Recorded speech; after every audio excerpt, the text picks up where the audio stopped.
A lot of people would say that the Fed has done a better job than the Treasury and government in terms of getting us out of the economic upset of 2008.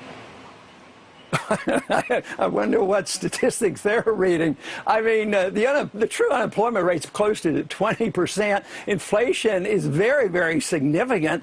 Debt is exploding, and all we're doing is increasing the amount of regulations. That's Congress's fault. More regulation, whether it's Sarbanes-Oxley or Dodd-Frank or Obamacare. No wonder people don't want to invest. And now there's an international competition for the dollar because other people want to use something other than the dollar. So we're going to lose control of this. We've had some special benefits over these last 40, 50 years by being able to issue the reserve currency in the world. But I see that shifting, and that's going to play havoc with us, and that'll be one of the most important issues that we'll have to deal with. So let's talk about the unemployment rate. Now, the last check, it was 8.3%. You say it's closer to 20% because it doesn't include the people who have stopped looking. What is your solution to high unemployment? Well, you have to restore the confidence. That means you have to quit the spending and know that we're not going to just finance debt.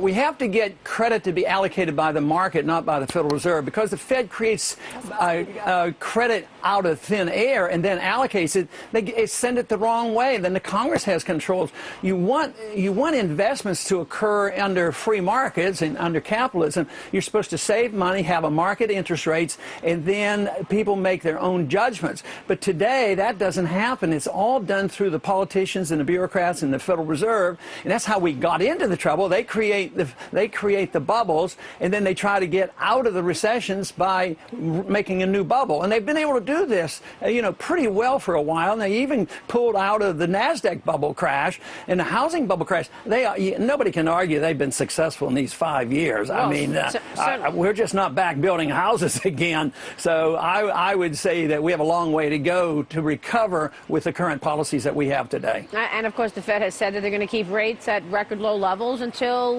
the end of 2014. So it certainly feels like more to come on that front.